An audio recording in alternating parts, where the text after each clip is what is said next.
Good morning, everybody, and welcome to today's session on abandoned construction contracts, mitigating the risk and rescuing the project. Now, for those of you who don't know me, I'm David Crease. I am the head of our property planning and construction team. I should start by acknowledging the Gadigal people of the Eora Nation, the traditional custodians of this land on which from which I'm broadcasting, and pay my respects to elders past, present, and emerging. Now, before we get started on this nice, bright, sunny March morning, a couple of things to go over so you know how to participate in today's event. Firstly, you will have the opportunity to send through questions at any time during the presentation. You'll see the control panel that you have. You use that control panel. They'll come through to me and or my producer, and I'll endeavour to answer them at the end of my presentation. Otherwise, we can answer the questions following the presentation, and we'll email the answers to you. Now, you'll also receive a copy of the slides and the recording after the event. Also, for after the event, we'll send you a short survey, and we would be very grateful if you could fill that out to give us some feedback, largely on how we can make these sessions more relevant to you. So let's begin. It's, I think, a topical presentation today, having regard to the recent collapse of ProBuild. I assure you that when I was preparing this presentation, I had no idea that that was going to happen, but I think it highlights the current issues, many of which have been exacerbated by the pandemic and supply problems. And I suspect that ProBuild is probably only the tip of the iceberg. I mean, before the pandemic, the rate of insolvencies in the construction industry was disproportionate to the construction industry's share of national output. I think the construction industry, at least on the figures I have, accounts for about 8 to 10% of annual GDP. And about the same proportion of total employment, but it represents, or it did before the pandemic, and I think it's going up, between 20 and 25% of insolvencies. So there's a real prospect that in any given construction project, big or small, the builder will be forced to abandon it due to insolvency. The consequences of that to the principal and others can be severe, both in direct costs and also in time. What can you do? What practical steps can a principal take to try and mitigate that risk? Well, the first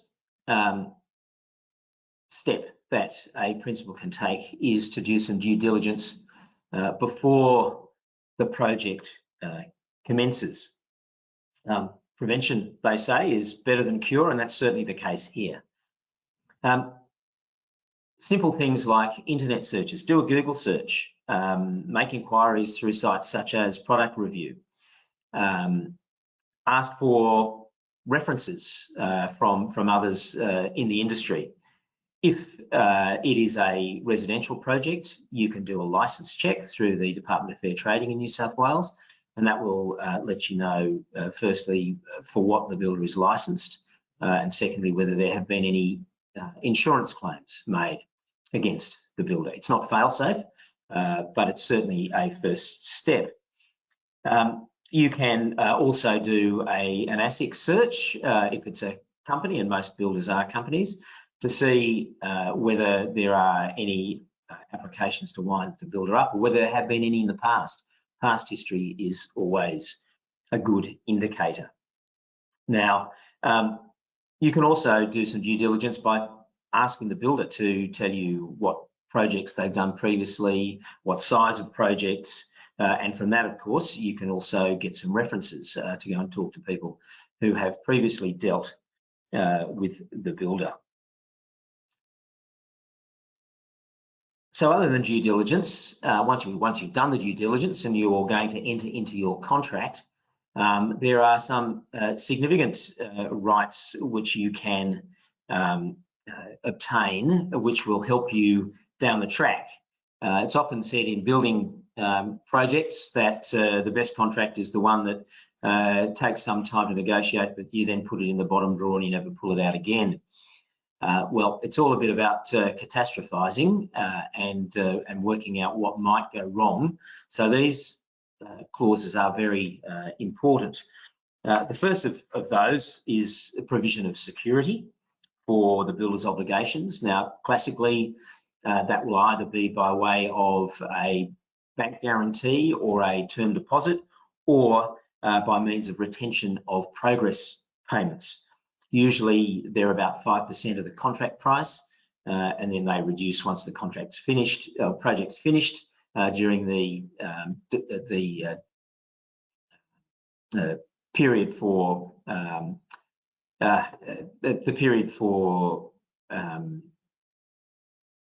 defective work, the defective works period, sorry, after the contract. But we're not really concerned with that. We're really more concerned with what happens during the contract. So that security for the builder's obligations during the contract, that ought to be requested.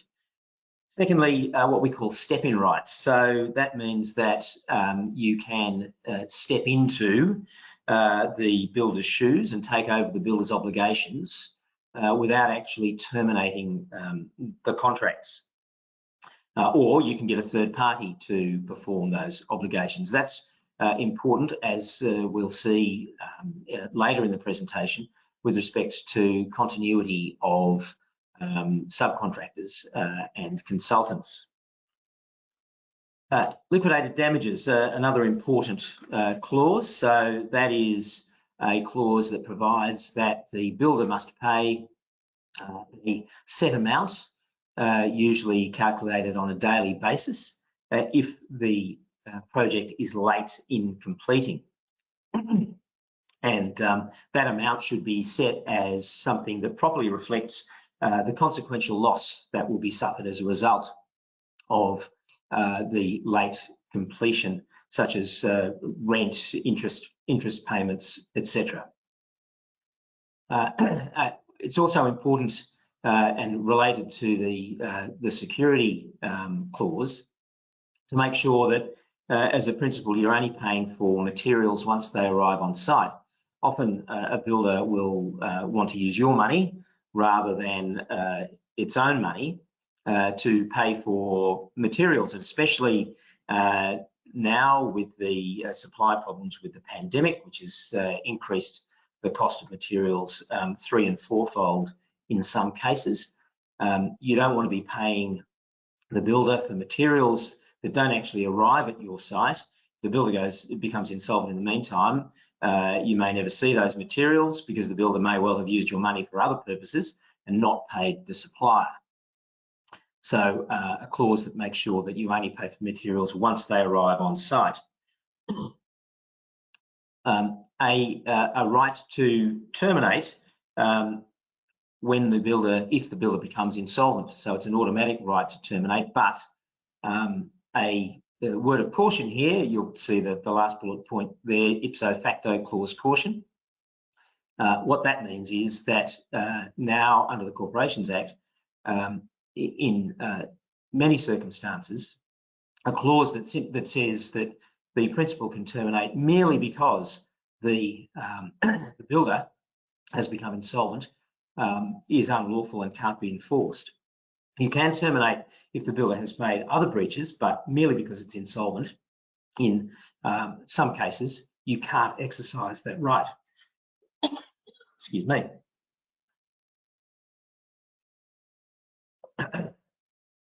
Project documentation. What this refers to is a clause that entitles you to, as principal, to the project documentation, the plans, specifications, warranties, etc., that the builder has to construct the project, and the records of the construction of that project are very important to be able to get a hold of that documentation. Otherwise, if the builder walks off the site, you are really starting from scratch, and may find yourself having to make double payments to whoever it is who's provided that documentation. Also, a right to evidence of payment to subcontractors.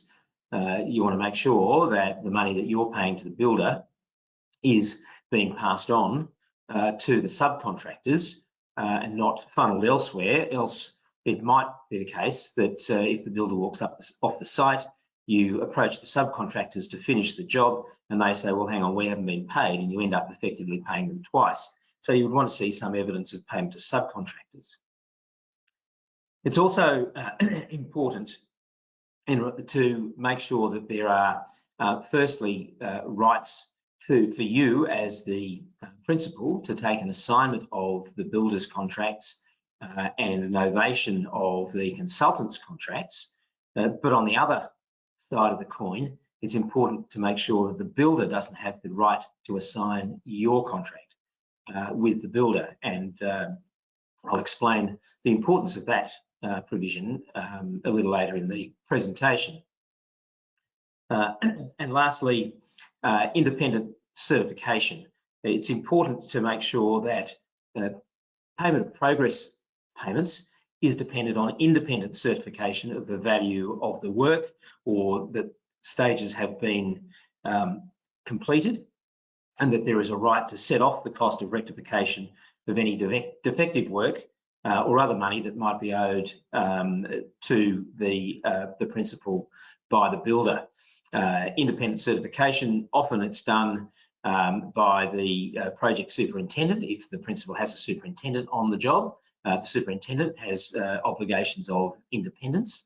But otherwise, an independent certifier, be it a building consultant or some other person, sometimes it's an architect, someone independent of the builder, to certify that money is due and stages have been completed.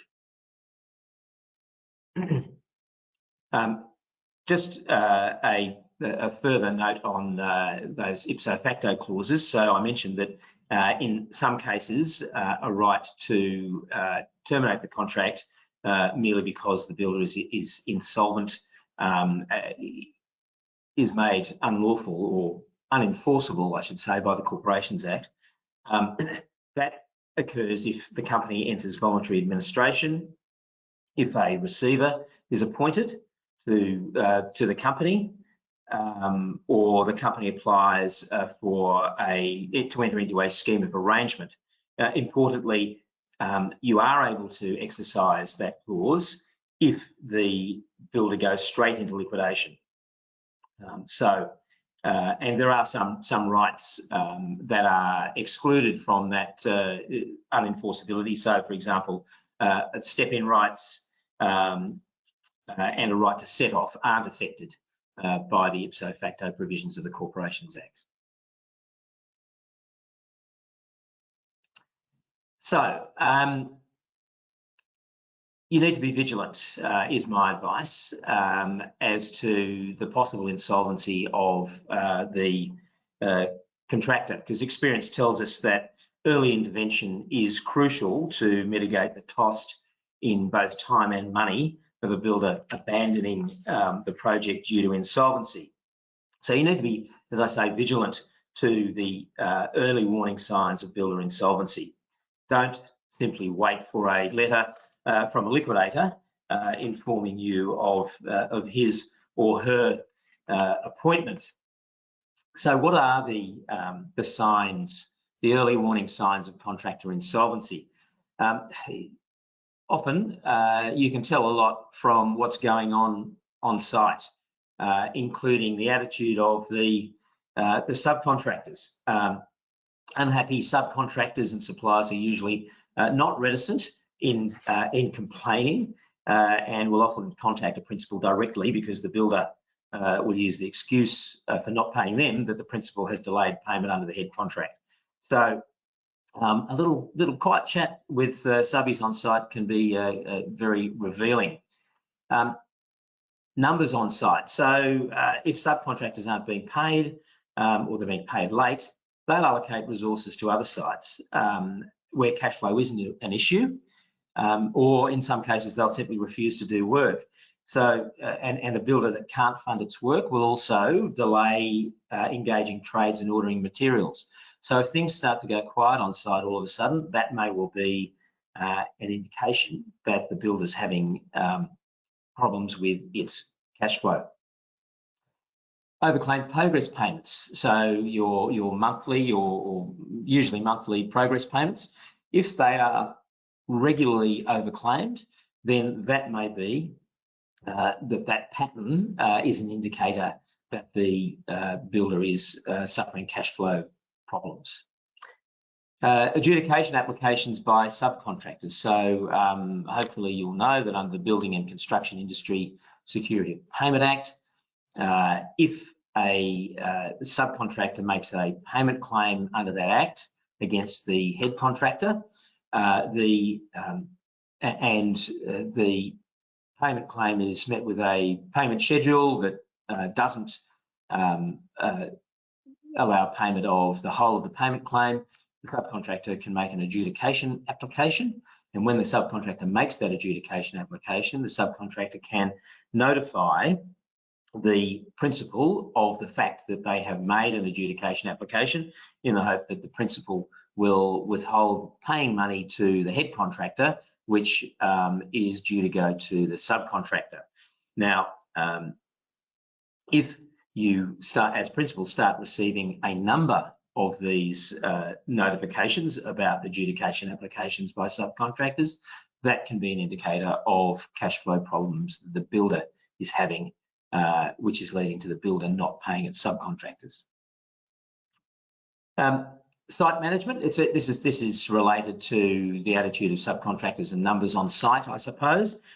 The lack of on-site management is often an indicator that site management is an early casualty of insufficient funds because proper supervision drops off due to the builder taking on too much work and or reducing the number of its direct employees. Again, it's all about cash flow. The result of that is poor programming and coordination of subcontractors and poor site conditions, including safety. So if the site, if all of a sudden it looks as though there's no project manager or site foreman on site, or they're there on fewer occasions, that can be an indicator. And lastly, requests from the builder for advance payments.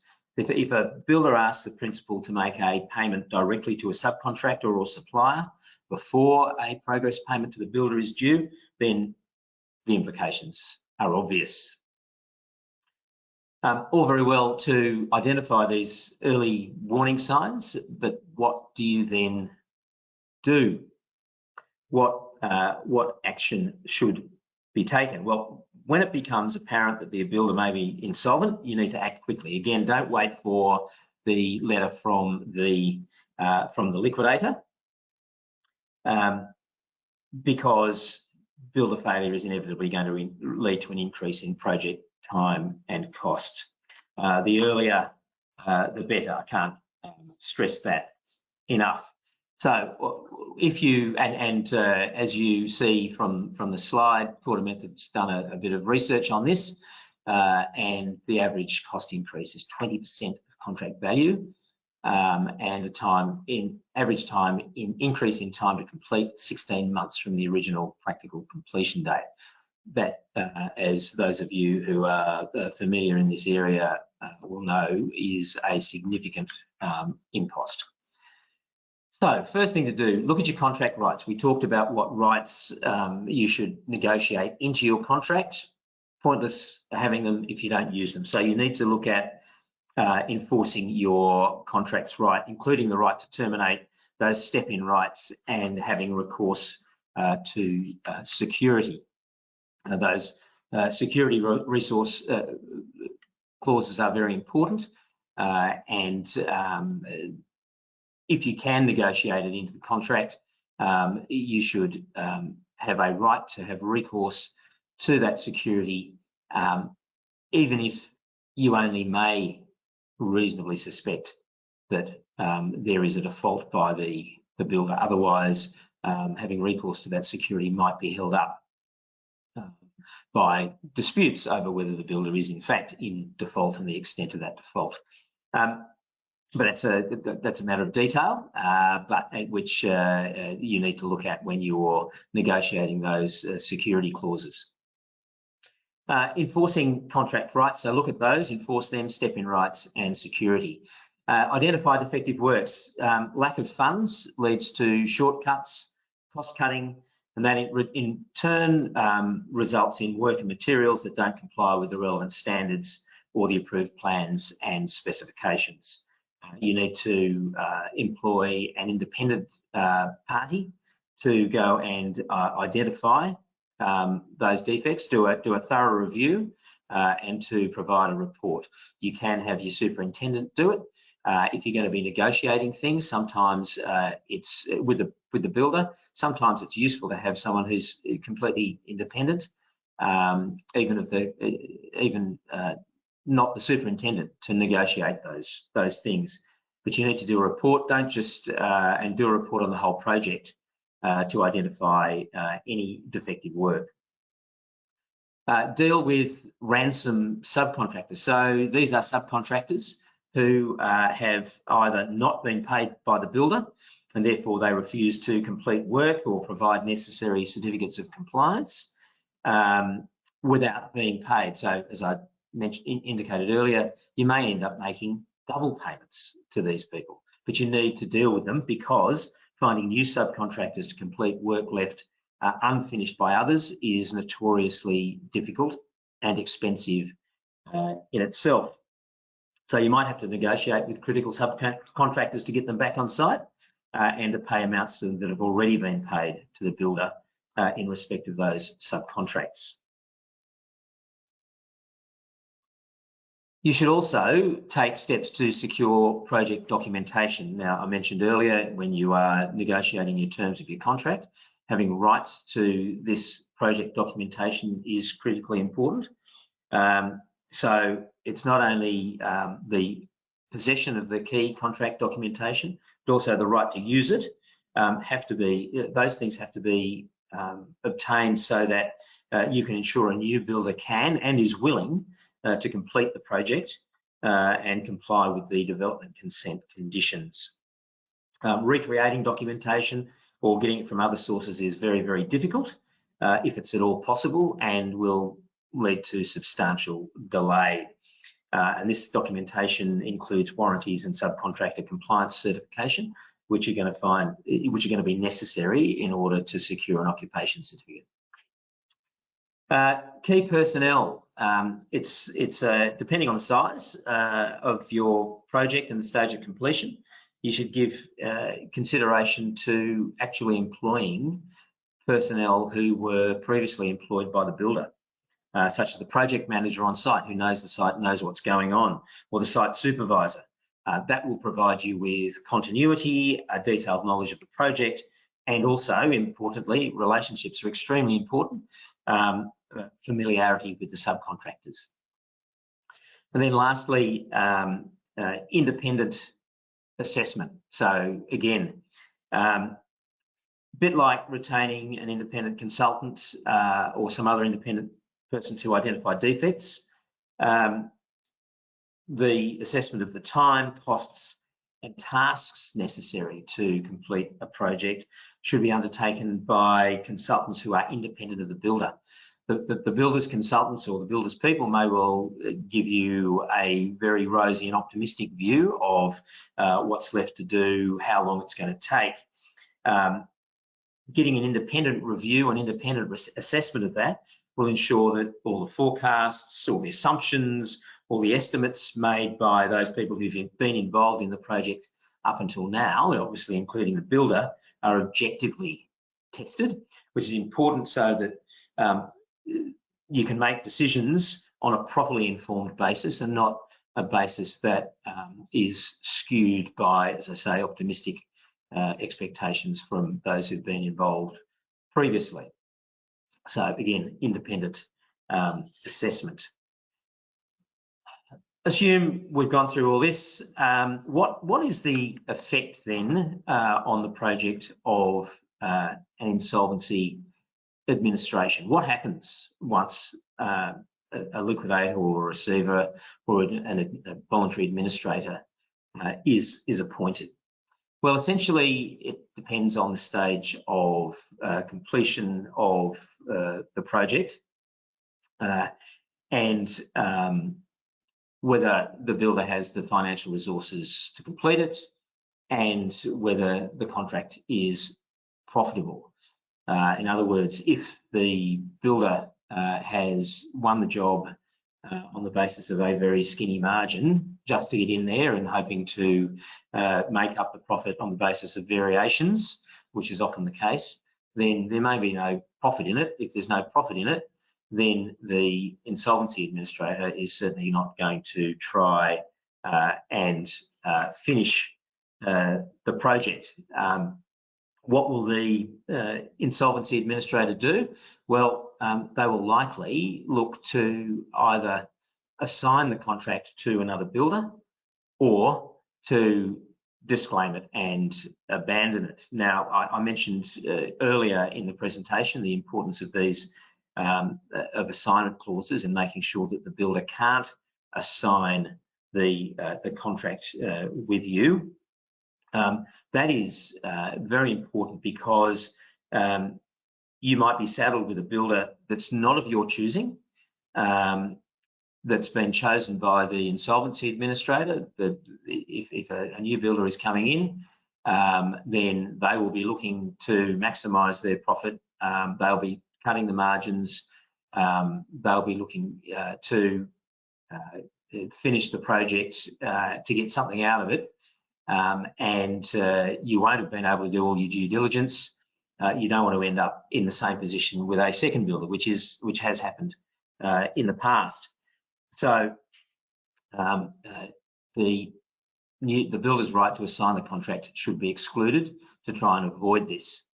And I've got a note there in the slide that any new builder, if it's a residential building project, will need to obtain a fresh certificate of home building compensation insurance, which can often be difficult where they're coming in and there may be defects that exist as a result of the previous builder having done defective work, but might not be observed when the new builder first comes in. So getting those new home building compensation insurance certificates can be difficult, and there are all sorts of exclusions from them. What ought you to be doing? Well, if a builder does become insolvent, it does open up a right to claim on that home building compensation fund insurance for defective and incomplete work. Your right to recourse for security will no doubt arise, and you should exercise that as soon as possible. And anything over and above the proceeds of that security will enable you to make a claim in the voluntary administration or liquidation, but it'll be an unsecured one. You'll be putting in a proof of debt, and you will be lining up with all the other unsecured creditors behind secured creditors of the builder and also employees and similar payments like superannuation that need to be made to the builder's employees or in respect of the builder's employees. Thankfully, these days, the taxation office doesn't have a priority because often one of the causes of insolvency or the triggers for formal insolvency is the failure of the builder to meet its taxation obligations. As we've mentioned previously, you may be far from the insolvency practitioner abandoning the contract or disclaiming the contract.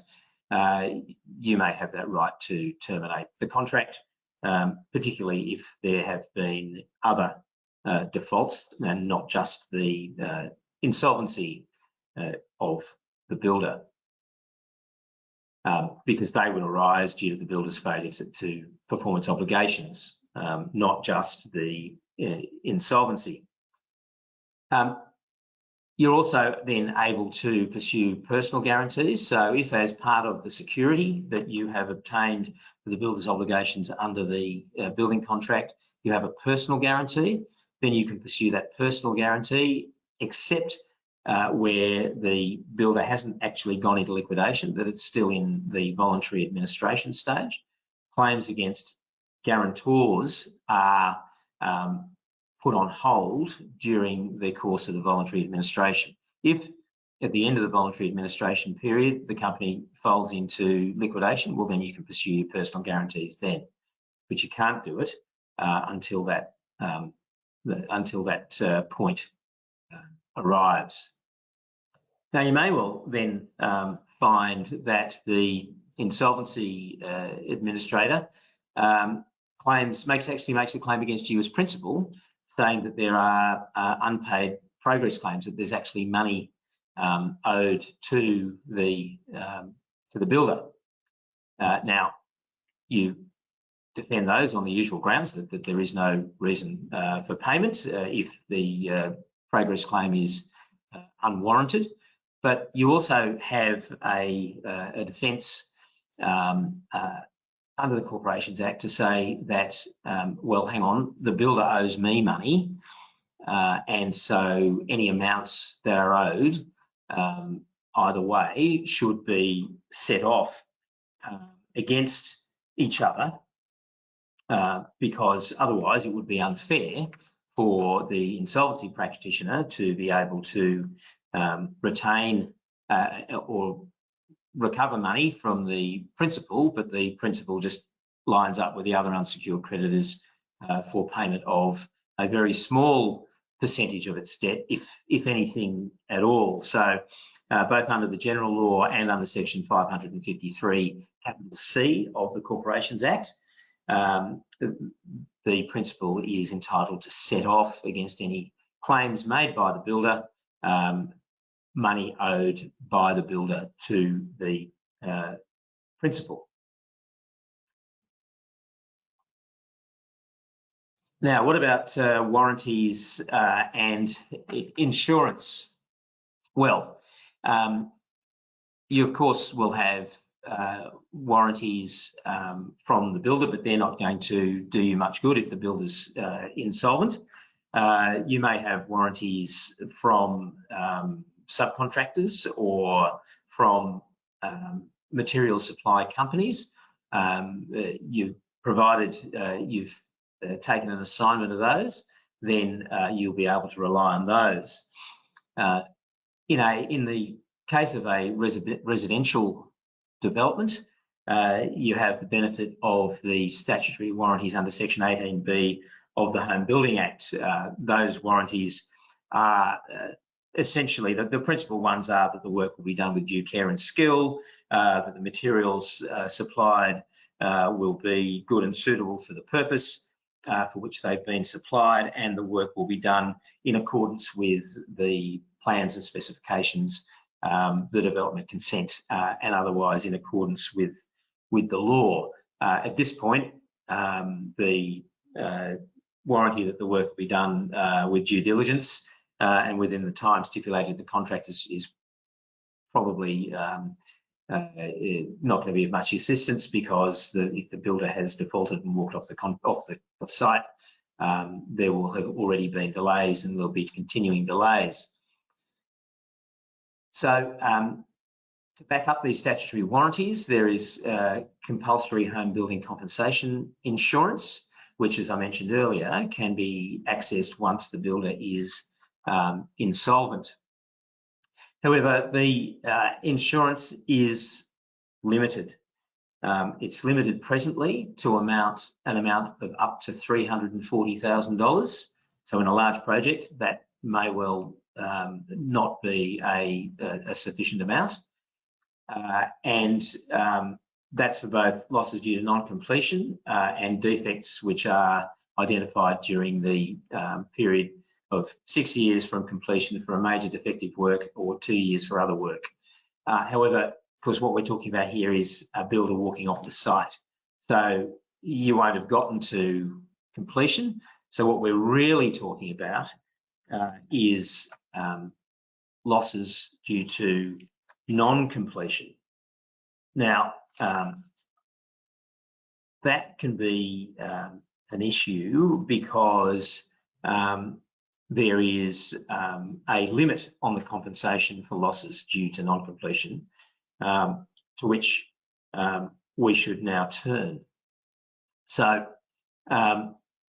these are the issues with these warranties and insurance. Strict time limits for notifying circumstances that may lead to a claim.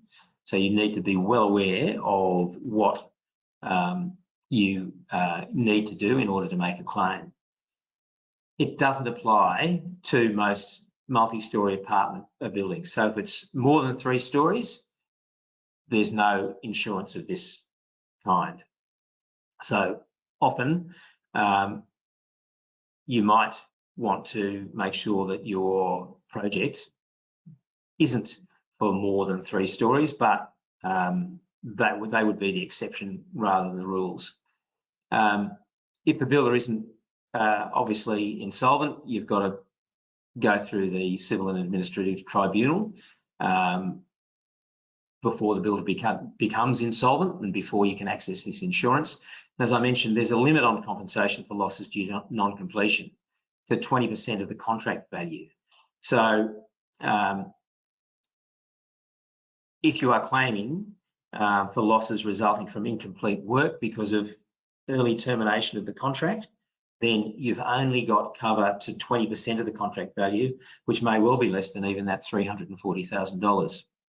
And one of the real problems here is that there is a distinction between, or the distinction between incomplete work and defective work can be blurred. At what point is work defective because, for example, a waterproof membrane hasn't been applied? And at what stage is it incomplete because the waterproof membrane hasn't been installed? Is it because the builder just didn't get there, or the builder was never intending to put the waterproof membrane in place?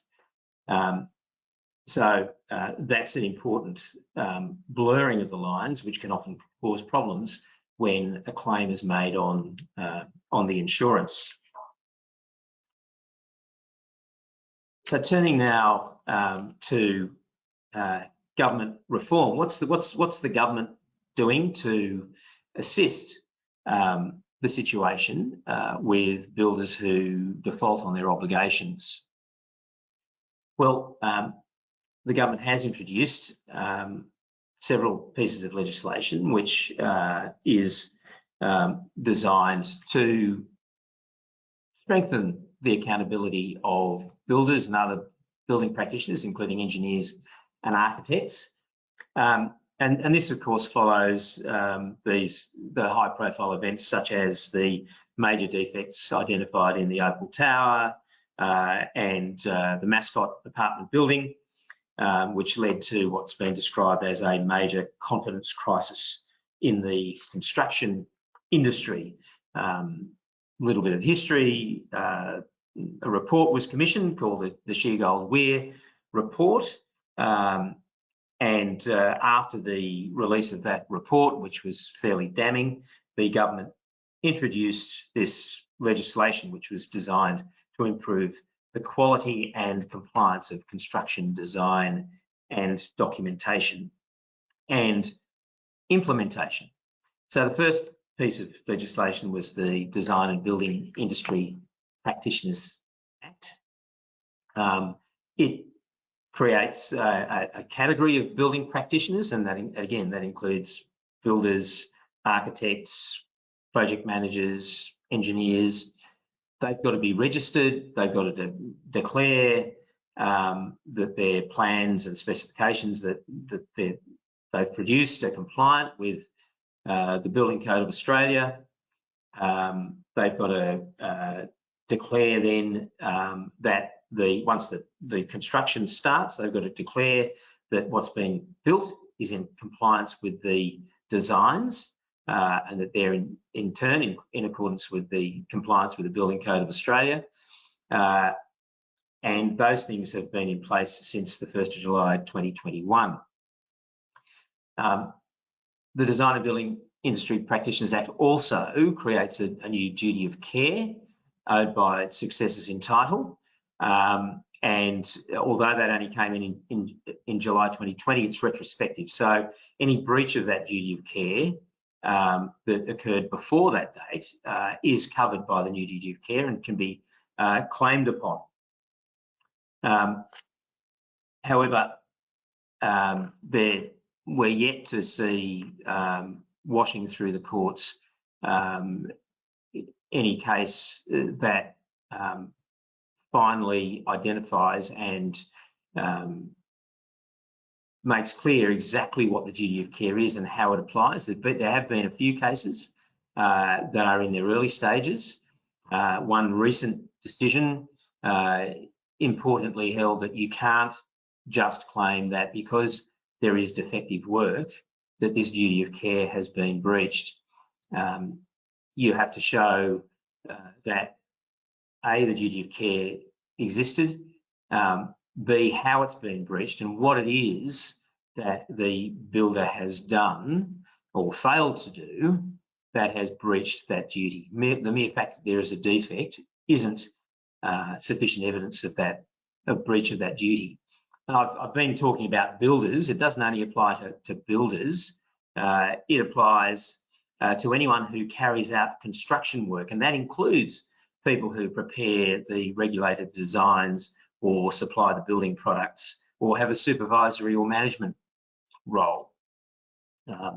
So that's an important provision. Again, that's designed to improve the quality and compliance of construction design, documentation and implementation, to bring back confidence into the industry.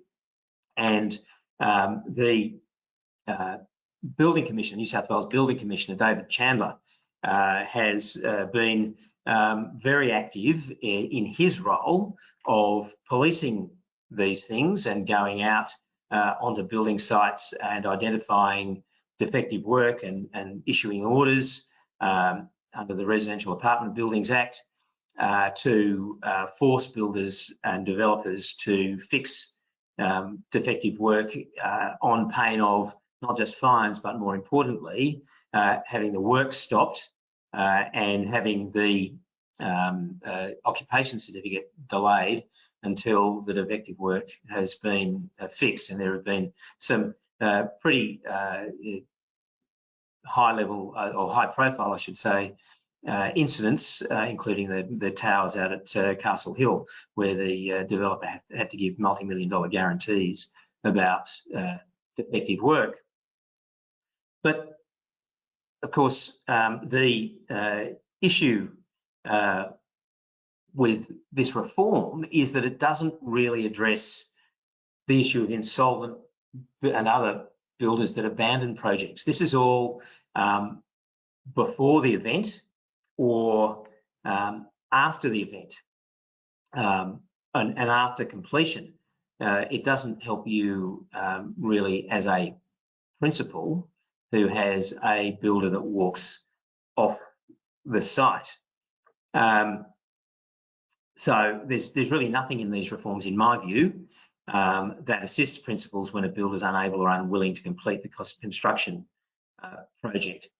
So really, it falls back, I think, on principals to engage in due diligence beforehand, make sure that you have your contractual rights there, and then again to be observant during the course of the project and act early. that is the best and most practical protection for principals where against and to mitigate the risk of an insolvent builder who might abandon your project.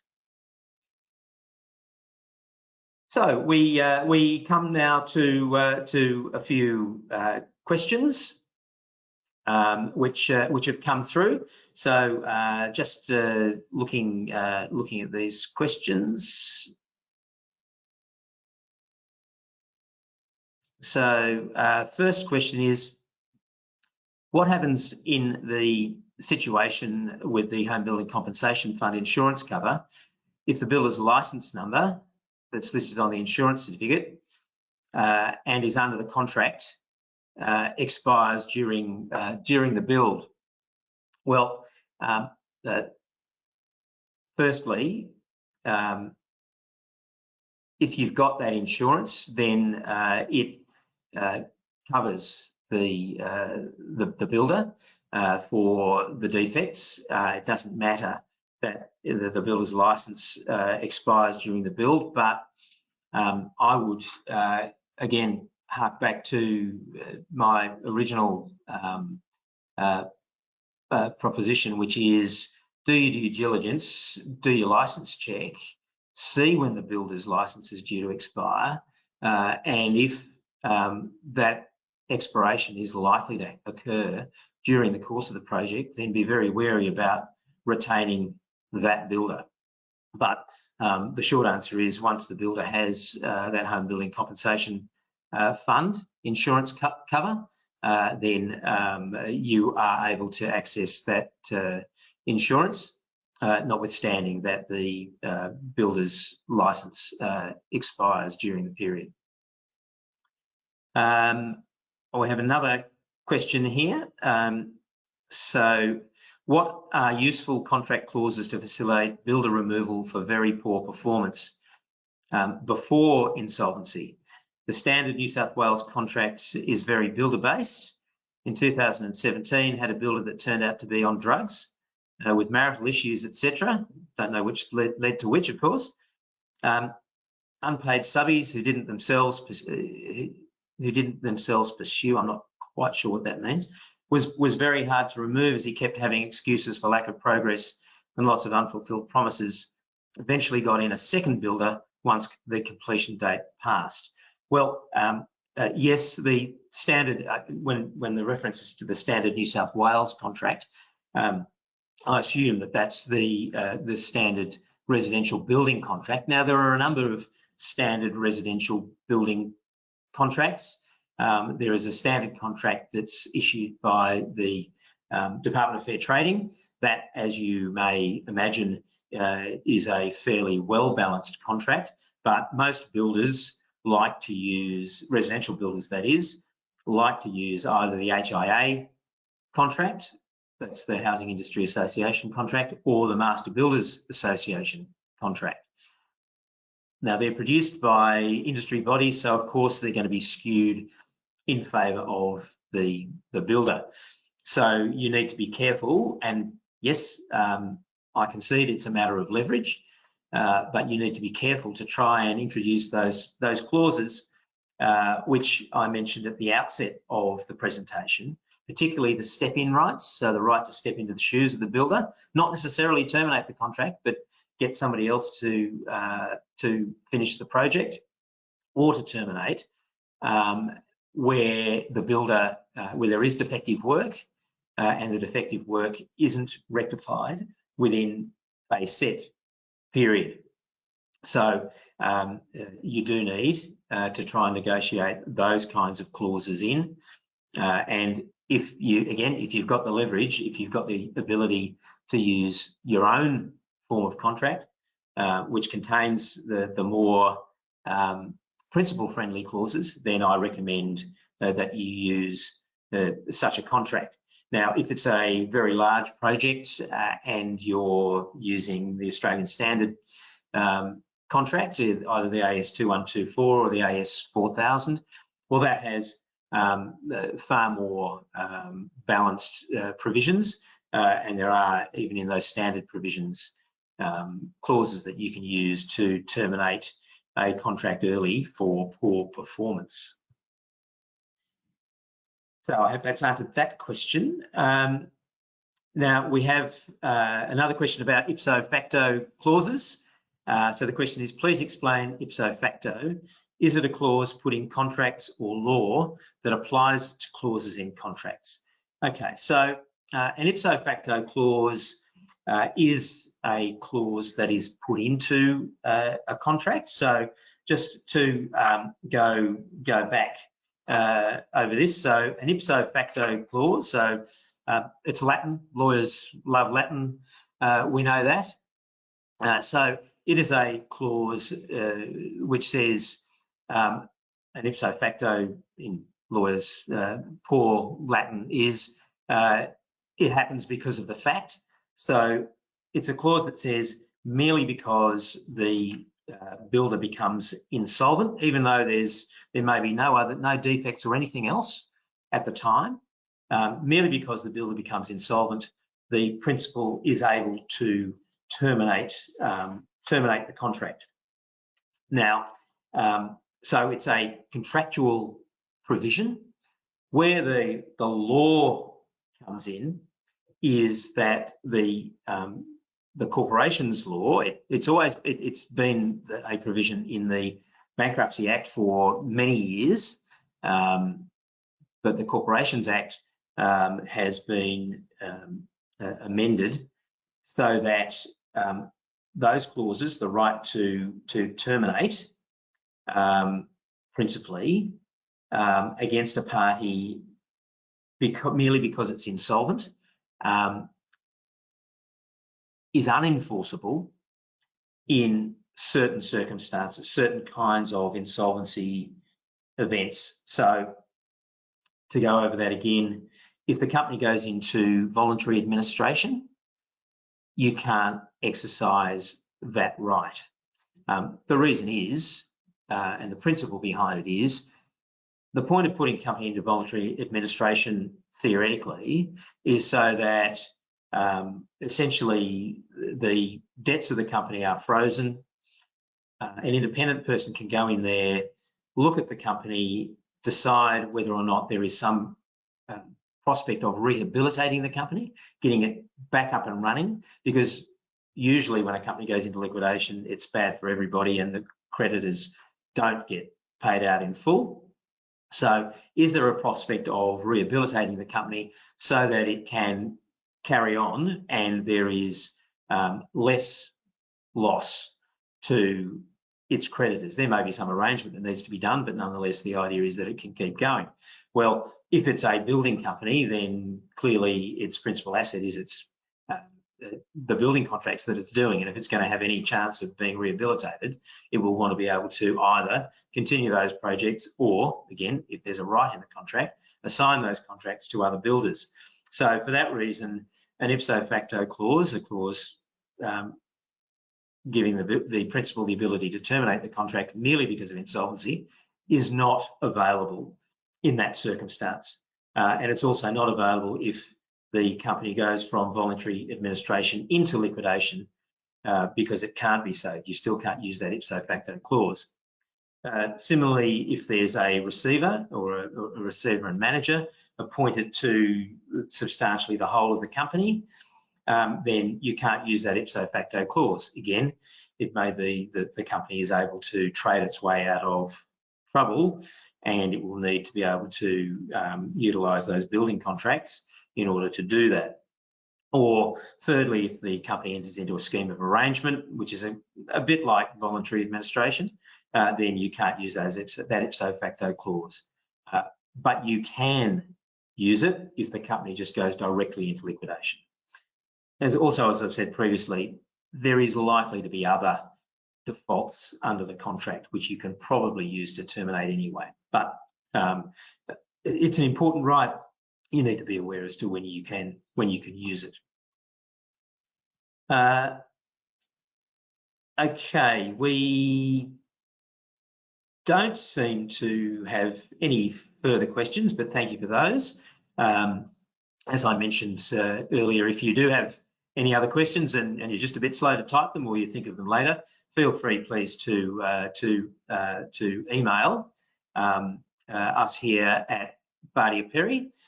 You'll see the contact details there on the slide, and as I mentioned earlier, you will get further copies. You will get copies of the slides, etc.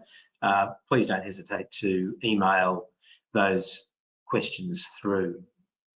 So thank you for being a great audience and attending today's webinar.